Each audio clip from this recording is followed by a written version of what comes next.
A-League Access brought to you by Barry Plant.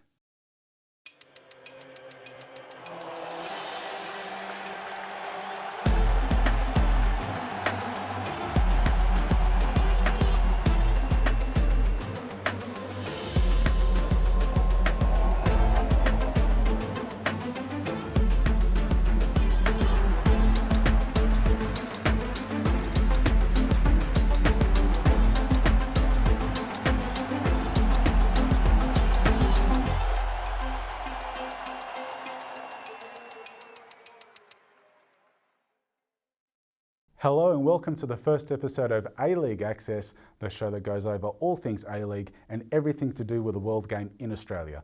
My name is Gabriel D'Angelo. Thank you for joining us. With me to talk about all things A-League is George Grossios. Good evening, George. Hello, Gabriel. Our other regular panellist, Bernd Merkel, is not here. We hope he'll be here next week. Get well soon, Bernd. Well, we are nearing the pointy end of the season and finals are not too far away, and it's really anyone's season. There have been some shocking results, amazing football and the rise of promising young talent. Some are even calling it the best season of the A-League so far. George, is it really the best season of the A-League in your eyes? No, it hasn't, but that's not to denigrate the competition. Counting against the competition this season has been the fact that we can't get crowds to full capacity. The stadiums can't get the level of crowd support that we're used to. I'm seeing that here in Melbourne where we follow Melbourne Victory, Western United, Melbourne City too, of course. Melbourne Victory have been traditionally the best supported club in the state. They're struggling to get crowds. So it's a phenomenon that's been felt right across the country, but the quality of play on the field has been terrific. Yeah. We're seeing some great performances, some close scores, some blowouts too, which yes. You sometimes do get. You do get some anomalies, of course, but overall the standard has been terrific. Well, I mean, you did mention it briefly, the crowds. I think that in previous seasons, I mean, the season that's going on now compared to the past 5 years has been very, very good.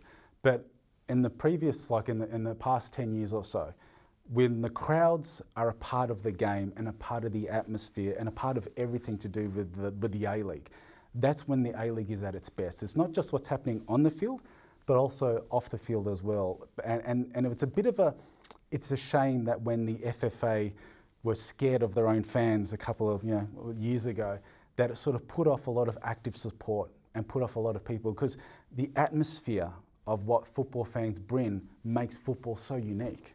Oh, absolutely. You don't have to see what happens in other competitions across Europe and South America. Yeah, well, those competitions are driven by their fanatical supporters. By the passion. And the rivalries. Yeah. Now, last season was virtually a wipeout in terms of atmosphere because of the pandemic. So we're slowly starting to get back to those levels. Of course, stadiums have had to impose crowd limits. I'm seeing that with Melbourne Victory, of course, as I've attended quite a number of their games over the years. I won't talk about my club allegiances or club biases, but of course, all clubs are feeling the pinch in terms of support, not being there in terms of fan attendances, as well as corporate support. Yeah. But crowds are back, not to the same level, of course, but hopefully over the coming months and coming seasons, the competition can get back on an even keel again. Yeah. Well, I just wanted to ask you because, this season has been very, very good in terms of the goals and also the type of football that's being played. It's a little bit more open. It's been a little bit more exciting than it has been in previous seasons. And I think that part of that is the fact that they're not playing in 40-degree weather in the middle of summer. I mean, it's impossible for good football or good sport of any kind to really thrive when you have human beings, athletes, running up and down in 40-degree weather. It's impossible. I could understand that when the A-League started, that there needed to be free space, that the A-League needed to be played in summer so that the AFL and the NRL, they had their areas, their space in the media, and we had ours. But ever since then, they've brought out the Big Bash, they've brought out AFLW, and speaking of Melbourne anyway, the media here have found an excuse to not talk about the A-League and talk about football at all. So the media really don't really give as much attention to football and the A-League as really they should. So I still don't understand why the A-League don't play a winter sport in winter. Well, there's talk that they will change their fixturing to fit in with, again, what Europe and South America are doing. Yeah. But then again, if they do that, Gabriel, does it relegate the A-League and the W League to, again, minor status when they're competing against their sporting heavyweights, the AFL and the NRL? Yeah, well, but then again, like I said, the media is going to ignore us anyway. So, well, we can talk about this all day, but we have to move on because, as mentioned earlier, there's been a rise in the quality of young talent in the A-League this season.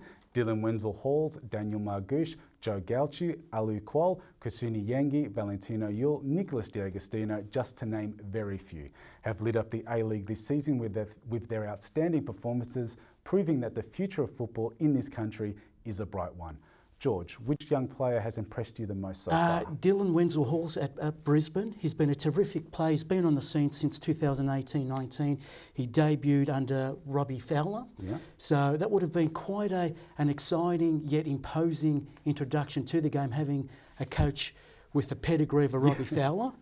But this season he's already managed 7 goals, which is a terrific effort. Still a long way to go in the season, so hopefully he can actually get to double figures.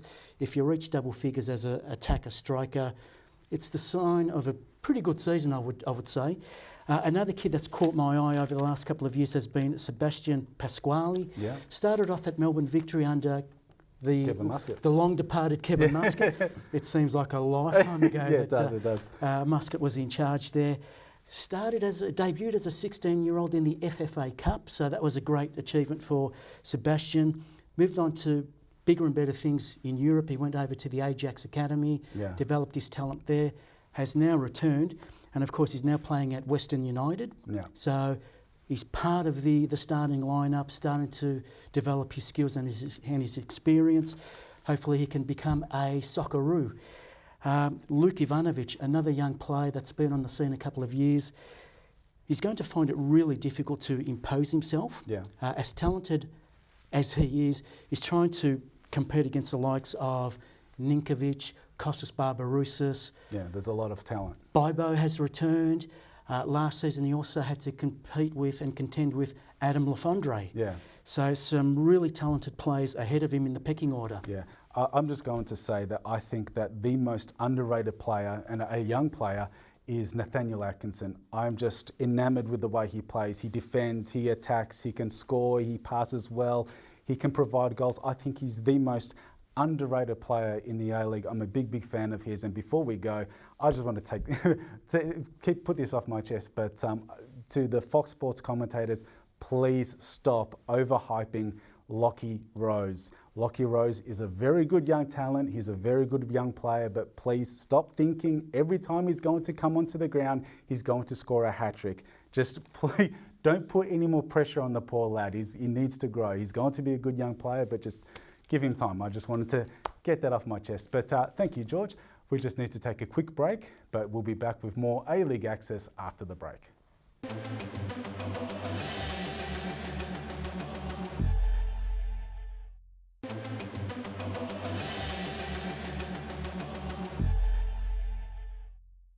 Welcome back to the second half of the show. You're watching A-League Access. Last season, the Central Coast Mariners finished the season last, while Melbourne Victory finished just above them. Fast forward to today, and the Mariners are on top and flying, while the Victory are last and struggling. What has happened to the once mighty Melbourne Victory? What can they do to turn things around? Is it all to do with the coaching of Grant Brebner, or is there more to it? George, what are your thoughts? It's a combination of many things, Gabriel. It's the coaching panel, obviously. It's the recruitment, but let's just focus on the coaching for a moment. Grant Brebner has experienced a baptism by fire this season. He's come into a team that has instability off the pitch. There has been some board unrest, and that can only affect the club as a whole. The players certainly, they're not silly. They know when there are rumblings in the club. I know they're professional, they have to focus on game day performance, but when there's an environment that is not conducive to harmonious relationships and there's bickering, It pervades the whole club. He's an inexperienced coach. That's why they've now got other support staff. Di Marini has come back to give him Jean-Paul Di the help. Marini, who was one of Kevin Muscat's right-hand men. So they've recruited him to provide that experience and that calm voice and that support.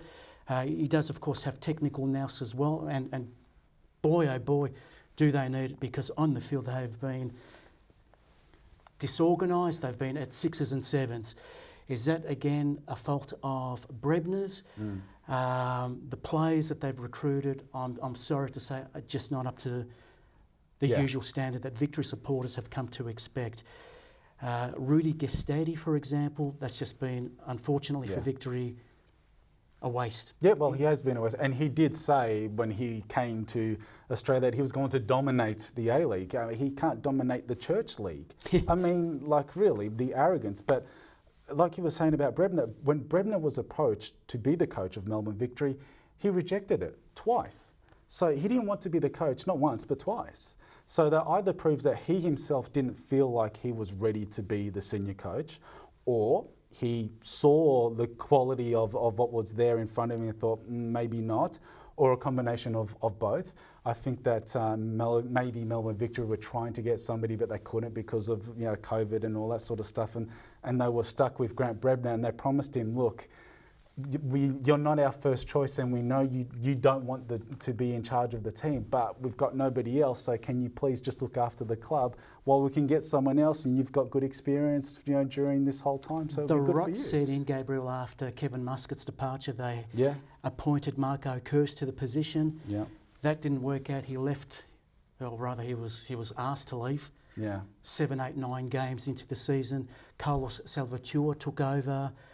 And he left? He left. It appeared that he took the role not with a degree of confidence or with certainty. It was like he... Well, he was a part of the furniture, really. He took it almost reluctantly. Yeah, yeah. And it appears that certainly with... with Brebner. Grant Brebner, thank you. With Grant Brebner, he's fallen over the line. He didn't really...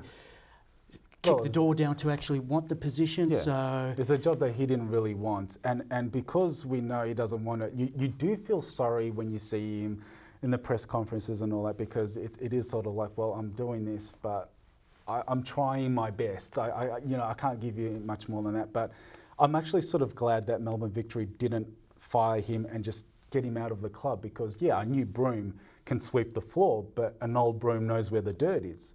So there's that, but also, just putting on your Melbourne Victory hat on just momentarily, because we're just talking about some of the players. With every club, there are sort of 3 key elements. So you've got the veterans, and you've got the foreign players, and you've got the youngsters.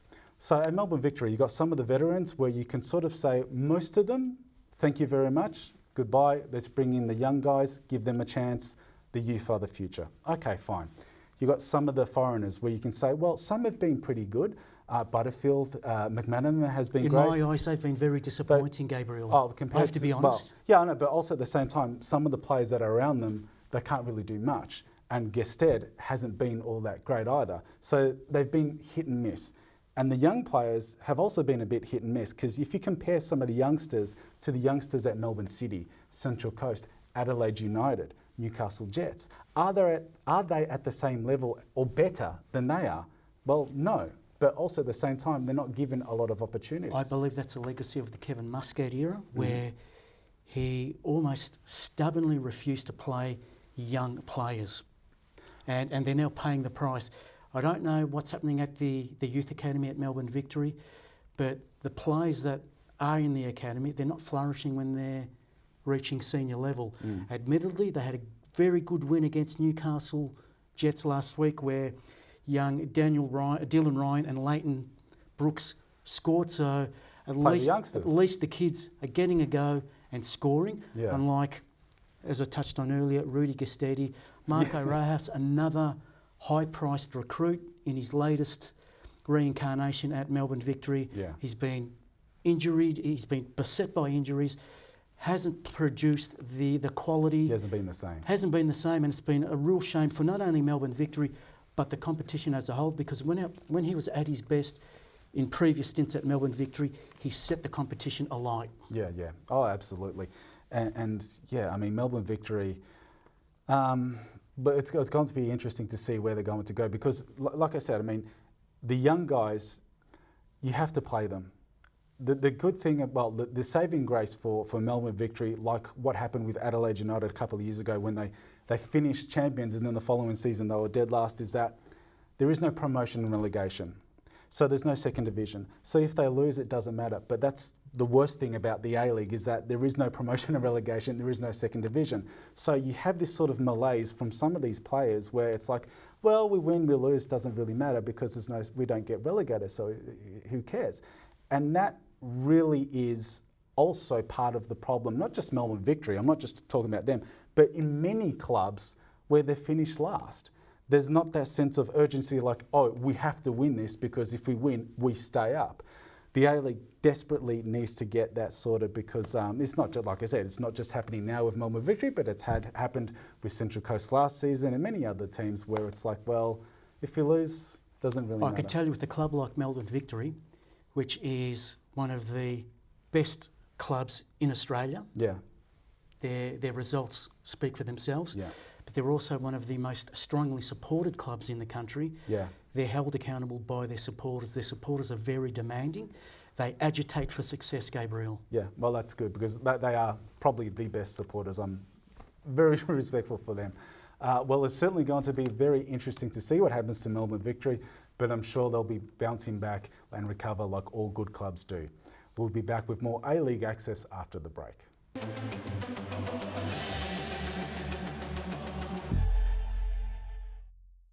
This next segment is brought to you by Barry Plant Real Estate. For results you can rely on.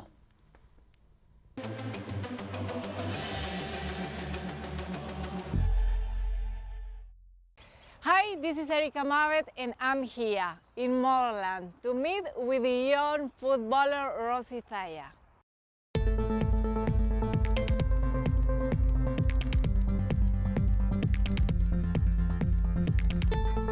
Rosie is new here and is keen to make an impression. Let's go and meet Rosie. Rosie, when did your love of football begin? My love of football probably began when I was quite young. I was in primary school. I was about 7 or 8 and it was about time when I didn't really have any extracurricular activities. And one day my friend was just like, do you want to come play soccer with us? My dad's the coach.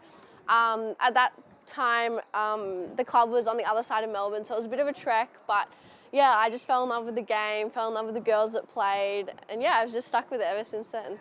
You normally play on the left wing.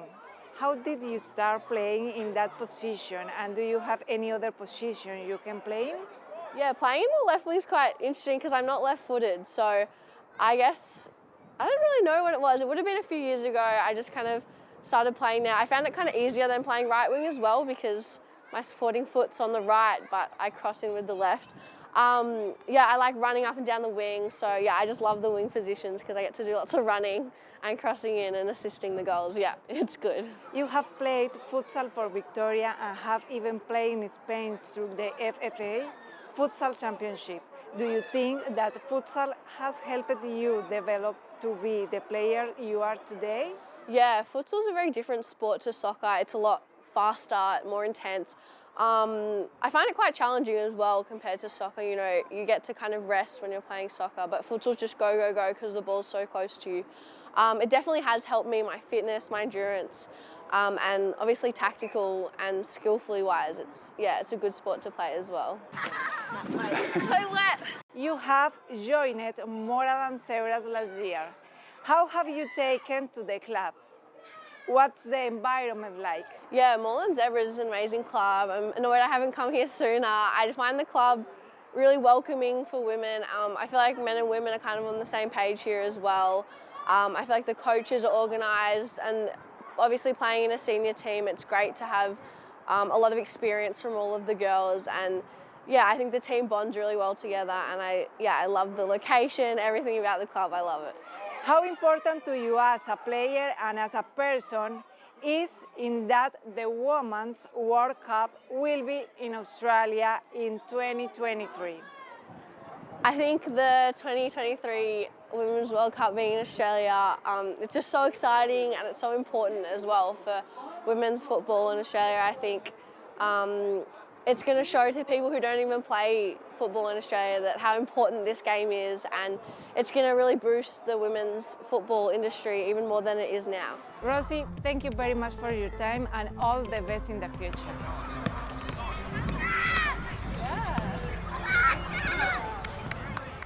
That was our reporter Erica Mabet with young footballer Rosie Thyer from Moreland Zebras. We want to thank both Rosie and the Moreland Zebras for taking time to speak with us, and we wish them all the very best in the future. Staying with women's football, we'd just like to acknowledge and congratulate Melbourne Victory for winning the W League Grand Final on Sunday evening at Jubilee Stadium in Sydney. The final score was Sydney FC 0, Melbourne Victory 1, and finished off what was yet another fantastic edition of the A-League. George, I know, like me, you're a big fan of women's football. What did you make of this season of the W League? Well, what a great finale to what has been a fantastic season. Melbourne Victory winning a exciting grand final. They scored the winning goal in the 120th minute, so they've left it to the absolute last minute. Nail-biting stuff, and a lot of games, many games this season have been nail-biters. Yeah. We've seen the emergence of some terrific young players, so the Matildas can draw on some many talented young ladies. Yeah. Great to see that Melbourne Victory and Melbourne City were strong participants in the competition on and off the field, because let's face it, if the clubs aren't receiving corporate support, and if they're not, and public support as well, and if they're not attracting young players through the academies and through the ranks, the competition will suffer. But on the field, we've seen some terrific games, and I've touched on obviously the grand final this evening.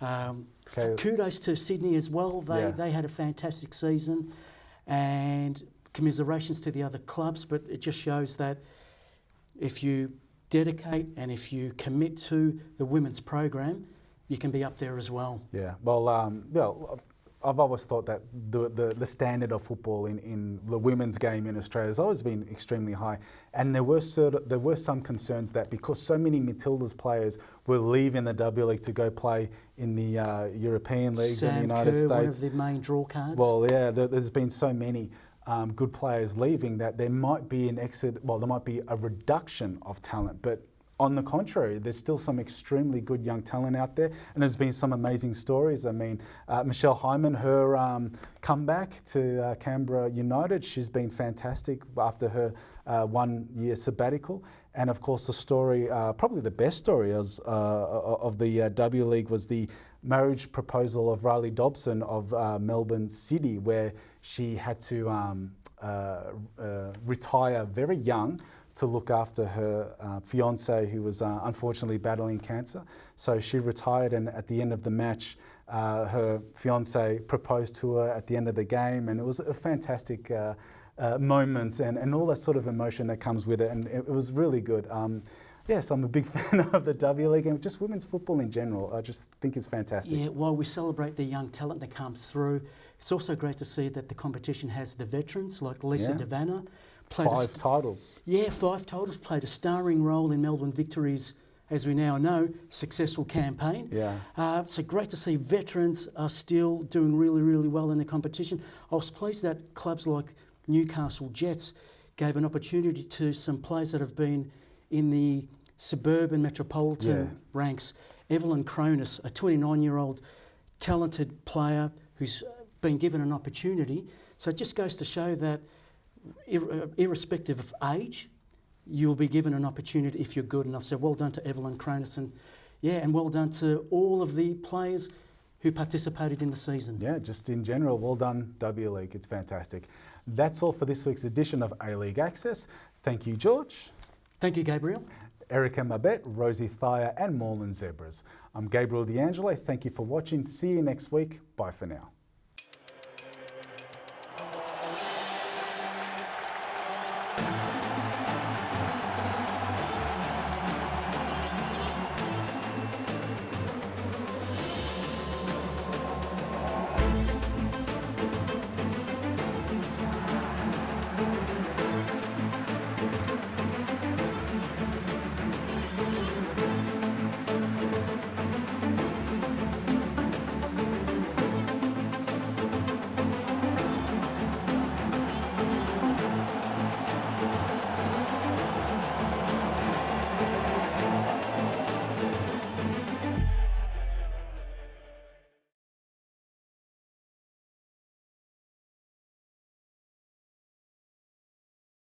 A League Access brought to you by Barry Plant.